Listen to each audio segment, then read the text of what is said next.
আসসালামু আলাইকুম।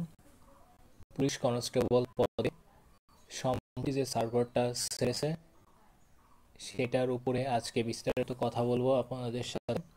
এটার অনলাইনে আবেদন শুরু হয়ে গিয়েছিল 3 মার্চ 2025 সালে এবং এটার আবেদন শেষ হবে আর মাত্র 2 দিন পর 18 মার্চ 2025 তারিখে, অর্থাৎ 18 তারিখে এটার আবেদন প্রক্রিয়া পুরোপুরিভাবে শেষ হবে। তো চলুন এটার কি কি যোগ্যতা রয়েছে এবং কি কি কারণে আপনি আবেদন করতে পারবেন এবং কি কি কারণে আপনি আবেদন করতে পারবেন না। প্রথমে আসি প্রার্থীর যোগ্যতা। বয়স সীমা, আপনার অবশ্যই বয়স 18 থেকে 20 বছর হতে হবে এবং 18 মার্চ 2025 তারিখের মধ্যে এই বয়সটা হিসাব করা হবে। আপনারা এটার জন্য মোবাইলে একটা অ্যাপস ডাউনলোড করে নিতে পারেন, এজ ক্যালকুলেটর নামে। যে কোনো একটা অ্যাপস ডাউনলোড করে আপনি আপনার বয়সটা আপনি চেক করে দিতে পারেন, অথবা সরাসরি আবেদন আবেদন করতে পারেন। যদি আপনি যোগ্য হয়ে থাকেন বয়সের ক্ষেত্রে, তাহলে আপনার আবেদন প্রক্রিয়াটি শেষ হবে, আর যদি না হয় তাহলে আপনার আবেদন প্রক্রিয়াটা সম্পন্ন হবে না, দেখাবে বয়স কম বা বেশি। এরপরে আসি শিক্ষাগত যোগ্যতা। আপনাকে অবশ্যই এসএসসি পরীক্ষায় ন্যূনতম 2.5 পাইতে হবে। আপনাকে অবশ্যই বাংলাদেশের স্থায়ী নাগরিক হতে হবে।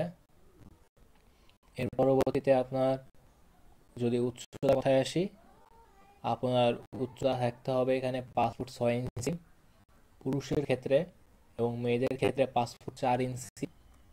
আর এখানে কোটা আছে, যারা মুক্তিযোদ্ধা বা ক্ষুদ্র নৃগোষ্ঠী আছেন তাদের জন্য উচ্চতা একটু কম আছে, তাদের জন্য পুরুষের ক্ষেত্রে 5 ফুট 4 ইঞ্চি, মেয়েদের ক্ষেত্রে 5 ফুট 2 ইঞ্চি। বুকের মাপ সাধারণ যারা কোনো কোটা বাদে তারা 31 ইঞ্চি ছেলেদের, এবং সম্প্রসারিত অবস্থায় বা বুক প্রসারিত করলে 33 ইঞ্চি। আর কোটার ক্ষেত্রে একটু কম আছে।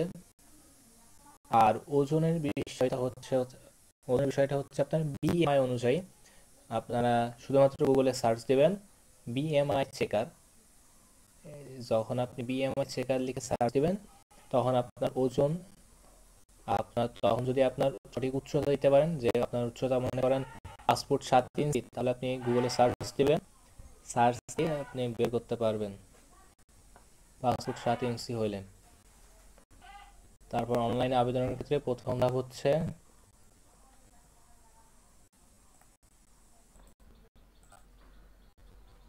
অনলাইনে আবেদনের ক্ষেত্রে প্রথমে আপনার এই ওয়েবসাইটে যাইতে হবে, এইচটিটিপি, এখানে যেটা লেখা আছে police.teritok.com.bd।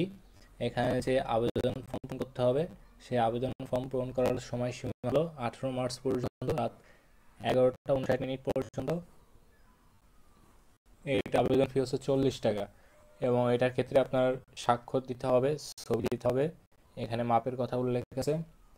এবং এই সম্পূর্ণ কিছু দেওয়ার পর যখন প্রথম ধাপে আবেদন শেষ হবে, দ্বিতীয় ধাপে আপনার যে একদম আবেদন শেষ করার পরে আপনার মোবাইল থেকে এসএমএস দিতে হবে, টিএসসি লিখে স্পেস দিয়ে আপনার ইউজার আইডি পাবেন আবেদনের শেষে, সেই ইউজার আইডি দিয়ে 16222 নাম্বারে আপনাকে পাঠাইতে হবে। তারপর এরকম একটা এসএমএস পাবেন ফিউজিটি মেসেজে। তারপরে আপনাকে এখানে আবার মেসেজ দিতে হবে, সেখানে একটা পিন পাবেন, সেখান থেকে এসএমএস আসার পর আপনি সর্বশেষে এটা আপনার কনগ্রাচুলেশন দেখাবে, আপনার ইউজার আইডি দিবে, পাসওয়ার্ড দিবে, এবং তারপর থেকে আপনার মোবাইলে 40 টাকা কেটে নেবে। টেলিটক সিম থেকে মেসেজটা দিতে হয়। এটা হলো আপনার আবেদন প্রক্রিয়া এবং যোগ্যতার বিষয়। এবার আসি আপনাদের কীভাবে পরীক্ষাটা হবে। প্রথমে আপনাদের প্রিলিমিনারি স্ক্রিনিং পরীক্ষা হবে, অর্থাৎ আপনাদের শারীরিক পরীক্ষা হবে প্রথমে, এবং তারপরে হবে আপনার অর্থাৎ সংক্ষেপে বলি, আপনাদের শারীরিক পরীক্ষা হবে, কাগজপত্র চেক করবে। তারপরে এগুলো টিকলে আপনার লিখিত পরীক্ষা হবে। লিখিত পরীক্ষা হওয়ার পর আপনাদের মৌখিক পরীক্ষা হবে। মৌখিক পরীক্ষা হওয়ার পরে আর কি আপনার একটা জটিল একটা প্রক্রিয়া, আবার সহজ একটা প্রক্রিয়া, যে যেভাবে নিতে পারেন। যদি সহজভাবে নেন তাহলে আপনার পরীক্ষাটা সহজ, যদি কঠিনভাবে নেন তাহলে আপনার পরীক্ষাটা কঠিন। এবার আসি আপনাদের সামনে কোন কোন জেলায় কি কি বারে পরীক্ষা হবে।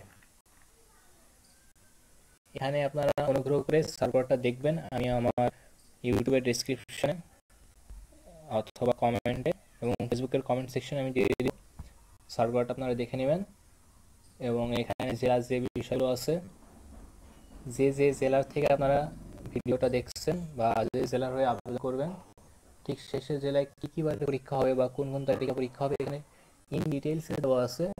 আপনার অনুগ্রহ করে দেখে নেবেন এবং সেভাবে আপনার প্রস্তুতি নেবেন। যদি 6, 7, 8 এপ্রিল, এটা হচ্ছে আপনার মার্চ মাস, আপনার ঈদ হবে হচ্ছে 1-2 তারিখ এরকম মনে হয়।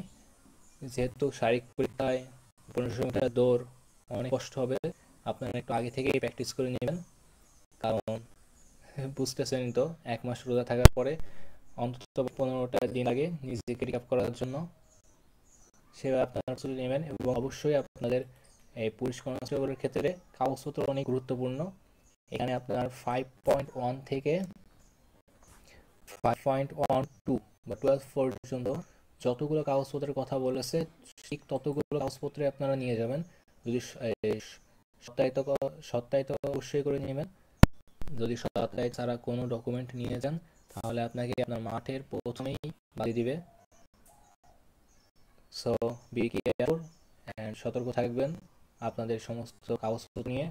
এবং আমি পরবর্তীতে একটা ভিডিও দিব কীভাবে আপনি বাংলাদেশ পুলিশে আবেদন করবেন ঘরে বসেই, সেটার জন্য আমন্ত্রণ রইল, দেখবেন আপনি নিজের আবেদনটা সম্পন্ন করতে পারবেন।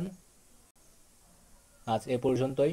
আর যদি আপনাদের আর কোনো কোশ্চেন থাকে বাংলাদেশ পুলিশ কনস্টেবল আবেদন বিষয়ে তাহলে অবশ্যই কমেন্টে জানিয়ে দেবেন, আমি উত্তর দেব। সো আজ এ পর্যন্তই। ভালো থাকবেন, সুস্থ থাকবেন, দোয়া রাখবেন। আসসালামু আলাইকুম।